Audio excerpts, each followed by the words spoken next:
Hi friends, welcome back to ప్రోటెడ్ Telugu channel. So ఈరోజు Monday volatility యాక్చువల్గా గట్టిగా ఉందని చెప్పొచ్చు. స్టాక్స్ వైజ్, ఇండెక్స్ల వైజ్ కూడా.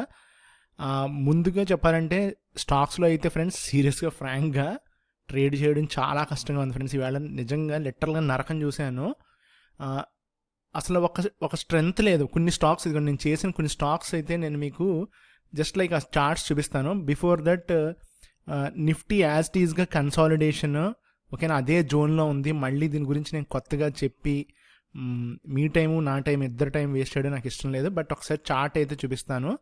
ఈ లాస్ట్ 30 days చార్ట్ ఇదిగోండి friends. Okay, so and morning ఇవాళ ఇదిగోండి ఒక డిప్ అయితే రావడం జరిగింది.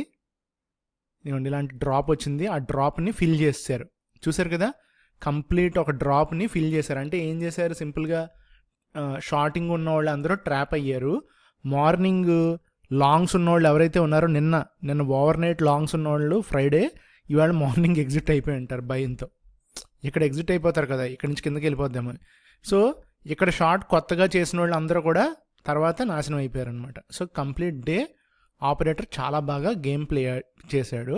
సో రేపటి సంగతి రేపు ఏమన్నా మూవ్ అయ్యి బౌన్స్ అయితే ఓకే ఫైన్, లేదు మళ్ళీ ఇదే జోన్లో, మోస్ట్లీ ఇదే జోన్ ఉంటుంది అనుకుంటున్నాను. అంటే జోన్ అంటే ఏం లేదు ఫ్రెండ్స్, ఓకే, మీరు జస్ట్ లైక్ ఇదంతా ఒక జోన్ అనమాట మొత్తం కంప్లీట్గా. మొన్నటి నుంచి మనం డ్రా చేసుకుంటున్నాం కదా. సో నుంచి ఎటన్నా స్వింగ్ అవ్వచ్చు ఇంట్రాడేలో, ఓకేనా. 300 points up and down.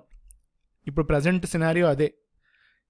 So పైకి వెళ్ళిందనుకోండి, అక్కడ సెల్ చేసుకోవడం, కిందకి వస్తే ఇక్కడ బై చేసుకోవడం. సో రేపు ఒకవేళ 24,520కి కానీ 24,400కి కానీ ఒకవేళ క్రాక్ అయ్యి కిందకు వస్తే ఇది బయ్యింగ్ ఏరియా. మళ్ళీ స్టాప్ లాస్ కూడా చాలా పెట్టుకోవాల్సింది. ఎందుకంటే మళ్ళీ ఇదిగోండి ఒకసారి హిట్ అయింది ఆగాడు, రెండోసారి హిట్ అయింది ఆగాడు, మూడోసారి హిట్ అయింది. సో నాలుగోసారి ఆగుతాడా లేకపోతే కిందకి వెళ్ళిపోయి ఇదిగోండి ఇక్కడ గ్యాప్ ఫిల్ మొన్నటి నుంచి వెయిటింగ్ ఉంది కదా, ఇది ఫిల్ చేసేస్తాడా, లేదు మళ్ళీ ట్రాప్ అయ్యి ఇదిగోండి కిందకు వచ్చి మళ్ళీ సేమ్ ఇక్కడ కూడా అంతే. ఒకటి ఆల్మోస్ట్ ఇది 2, 3, ఇప్పుడు ఫోర్త్ టైం ఆగుతాడా లేకపోతే మళ్ళీ ఏమైనా టేక్ ఆఫ్ చేసుకుని కొంచెం రెసిస్టెన్స్ని తీసేసి పైకి వెళ్తాడా. ప్రస్తుతం అయితే మార్కెట్ చాలా చాలా అన్ప్రెడిక్టబుల్ సిచ్యువేషన్లో ట్రేడ్ అవుతుంది ఫ్రెండ్స్. ఓకే, సో అందు గురించి మనము ఏ రోజుకి ఆ రోజు చూసుకోవడమే తప్ప, అది కూడా ట్రేడ్ చేయడం కూడా చాలా రిస్కీ అనమాట, చాలా high risk friends. Okay, so చూస్తున్నారు కదా ఇది మీరు ఎలా ఉందో జూన్ అసలు లాస్ట్ 2 weeks 3 weeks నుంచో. నెక్స్ట్ బ్యాంక్ నిఫ్టీకి వచ్చేసరికి బ్యాంక్ నిఫ్టీ కూడా సేమ్ అదే సిచ్యువేషను. నాకేం డిఫరెన్స్ ఏం లేదు, అదే కన్సాలిడేషను అదే రేంజ్లో ఉంటుంది.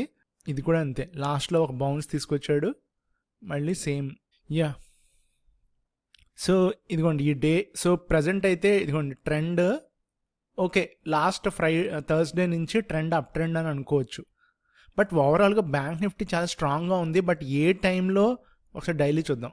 సో డైలీలో చూస్తే నేను ఈవేళ 50 పీరియడ్ మూవింగ్ యావరేజ్, ఇది 20 కాదు, బ్లాక్ ఏదైతే ఉందో 50, orange 200 period moving average. So డిస్టెన్స్లో అయితే ట్రేడ్ అవుతుంది ఫ్రెండ్స్. ఒకసారి మనకి ఖచ్చితంగా ఇదిగోండి ఇలాంటి కరెక్షన్ అయితే వస్తుంది ఫ్రెండ్స్. ఓకే, ఇదిగోండి ఇలాంటి కరెక్షన్ బ్యాంక్ నిఫ్టీలో ఏదో ఒక టైంలో 1 weekలో మొత్తం 1 week 1.5 weekలో మనకి కిందకి తీసుకొస్తాడు, గ్యారంటీగా తీసుకొస్తాడు ఫ్రెండ్స్.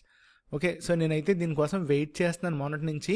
ప్రస్తుతానికి అయితే ఇదే జోన్లో ట్రేడ్ అవుతుంది. అది ఎప్పటి నుంచి అంటే 21st April ఫ్రెండ్స్. ఇదిగోండి ఇక్కడ డేట్ కనబడుతుంది చూడండి, 21st April నుంచి ఆల్మోస్ట్ మీకు 1.5 month అయిపోయింది. అంటే దాదాపుగా 33-34 ట్రేడింగ్ సెషన్స్ ఇక్కడే ట్రేడ్ అయింది ప్రైస్. అందు గురించి అసలు ఆప్షన్స్ కూడా చాలా హై రిస్క్లో ఉన్నాయి, 2 sides ఫ్రెండ్స్. ఓకే, సో ప్రస్తుతానికి అయితే ఇండెక్స్లు నేనైతే అవాయిడ్ చేయమని చెప్తాను. వేస్ట్ అనమాట. అంటే అన్నెసరీగా మనం ఏదో గ్యాంబ్లింగ్ చేసినట్టు ఉంటుంది కానీ ఒక ట్రెండ్ ఫాలో అయినట్టు కానీ స్పెసిఫిక్గా తీసుకోలేం. కానీ స్కాల్పింగ్ అవుతుంది ఫ్రెండ్స్. ఓకే, ఇనీషియల్గా మీరు జాగ్రత్తగా ప్లాన్ చేసుకుని సిపిఆర్ లెవెల్స్ ప్లేస్ చేసుకుంటే స్కాల్పింగ్లో అయితే వర్కౌట్ అవుతుంది. ఓకే, అది నేను మళ్ళీ వీడియోస్ చేసినప్పుడు ఒకసారి చూపిస్తాను. అండ్ కమింగ్ టు దిస్, ఇదిగోండి ఎన్టీపీసీ ఒకటి చేశాను, రైట్స్ నేను చూపిస్తాను అండి. ఇవన్నీ ఇవాళ ఇంట్రాడే లిటరల్గా నరకం అనమాట. కానీ యాక్చువల్గా యూనియన్ బ్యాంక్ ఒకటి బాగా వర్కౌట్ అయింది. ఇదిగోండి రేంజ్ చూసారు కదా, ఇవాళ రేంజ్ ఇదిగో ఇక్కడి నుంచి కదా, ఇక్కడి నుంచి ఇక్కడ వరకు రేంజ్. సో అసలు ప్రైస్ ఎక్కడికి వెళ్ళాడు, ఏం చేశాడంటే ఏం చెప్పాలి ఇంకా, అసలు ఒక ట్రెండ్ ఏమన్నా ఉందా? ఒక బౌన్సు, ఒక డ్రాపు, ఒక బౌన్సు, ఒక డ్రాపు, సీరియస్లీ. అండ్ ఇది రైట్స్. నెక్స్ట్ టాటా మోటార్స్లో అయితే నన్ను ట్రాప్ చేశాడు, బట్ దాని లాస్ నేను యూనియన్ బ్యాంక్లో రికవర్ చేశా. ఇదిగోండి టాటా మోటార్స్ చూశారు కదా.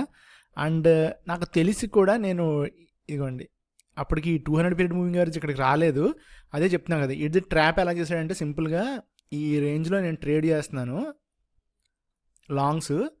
నేను అప్పుడు స్కాల్పింగ్ కాబట్టి కొంచెం క్విక్గా ఫాస్ట్గా బుక్ చేస్తాను. సో సడన్గా నేను ఇది చూడలా, ప్రైస్ చూడకుండా చార్ట్లోంచే స్క్రిప్ట్లో యాడ్ చేస్తాను డైరెక్ట్గా. నేను ఇక్కడ ఈ గ్యాప్ ఫిల్ చూడలా, ఇది గ్యాప్ ఫిల్ అయింది, ప్రైస్ మళ్ళీ కిందకు వచ్చింది యాజ్ ఇట్ ఈస్గా. సో నేను లాక్ అయిపోయాను. నా యావరేజ్ ప్రైస్ ఇక్కడ ఉంది, బట్ టోటల్ ప్రైస్ ఇక్కడ ట్రేడ్ అవుతుంది. సో నేను దాదాపుగా 3-4 రూపీస్ లాస్లో ఉన్నాను అనమాట. సో క్వాంటిటీ కొంచెం ఎక్కువే ఉంటుంది కదా. అండ్ బట్ వర్కౌట్ అయిందల్లా నాకు యూనియన్ బ్యాంక్ అయింది. ఐజీఎల్ ఒకటి వేరు, యూనియన్ బ్యాంక్ చూపిస్తాను చూడండి. యూనియన్ బ్యాంక్ కొంచెం బాగా ట్రేడ్ అయింది యాక్చువల్గా. యూనియన్ బ్యాంక్ ఫ్రెండ్స్ నేను ఒక కుదిరితే ఇప్పుడు చూపిస్తాను. ఇది లాంగ్ టర్మ్ ఎవరన్నా ఉంటే మీరు 180-185కి ఇప్పుడు అంటే లాంగ్ టర్మ్ అనుకోవద్దు యాక్చువల్గా, అది నియర్ బై షార్ట్ టర్మ్ అనుకోవచ్చు. 180కి మట్టికి ఖచ్చితంగా వెళ్తుంది అనిపిస్తుంది. అండ్ 180 దాటితే ఫ్రెండ్స్ కొంచెం లాంగ్ టర్మ్ ఇది కంప్లీట్ బుల్లోకి వెళ్ళిపోతుంది అనమాట, బుల్ టెరిటరీలోకి వెళ్ళిపోతాడు. సో అప్పుడు మనం ఒక 300 కూడా ఎక్స్పెక్ట్ చేయొచ్చు ఫ్రెండ్స్ యూనియన్ బ్యాంక్ని.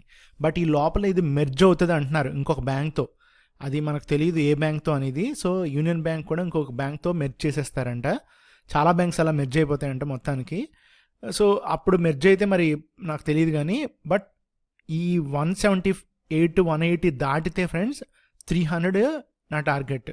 ఓకే, నేనైతే ఇది డైలీ ఆల్మోస్ట్ లైక్ డైలీ దీన్ని ఏదో ఒక ట్రేడ్ అయితే సెటప్ ట్రేడ్ తీసుకుంటాను జనరల్గా. ఓకే, నాకు ఎందుకో షేర్ చేయాలనిపించింది. ఇది కనుక గుర్తుపెట్టుకోండి, ఈ రెసిస్టెన్స్ 180-178 ఆ జోన్ కనుక తీసేస్తే నెక్స్ట్ టార్గెట్ 300 అంటే డబుల్ అనమాట ఇంకా.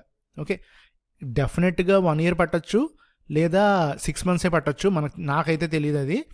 అది కంప్లీట్గా యూనియన్ బ్యాంక్ పెర్ఫార్మెన్స్ మీద, యూనియన్ బ్యాంక్ పర్సనల్ లోన్స్, వాళ్ళ అసెట్ మేనేజ్మెంట్, వాళ్ళ డైరెక్షన్ మీదే ఆ ట్రెండ్ కంటిన్యూ అవుతుంది. బట్ 180 బ్రేక్ అయిన కాడి నుంచి రెసిస్టెన్స్ ఏం లేదు. ఓకే, ఏ పుల్ బ్యాక్ వచ్చినా 5%, 3% పుల్ బ్యాక్ వచ్చినా కిందకి టార్గెట్ అప్ సైడ్ 300 ఉందన్నమాట. 300 అయితే కనబడుతుంది. Okay, so but it's my opinion, personal opinion. ఎవరన్నా తీసుకునే ముందు ఆబ్వియస్గా మీ ఫైనాన్షియల్ అడ్వైజర్ని ఒకసారి కన్సల్ట్ చేయండి. ఓకే, సో ఇది నా యూనియన్ బ్యాంక్ మీద view. And stock specific videos మట్టికి నేను I'll try to do in the next 2 days. కంప్లీట్గా టెక్నికల్గానే మనము అందుట్లో డిస్కస్ చేసుకుంటాం. Okay, thank you.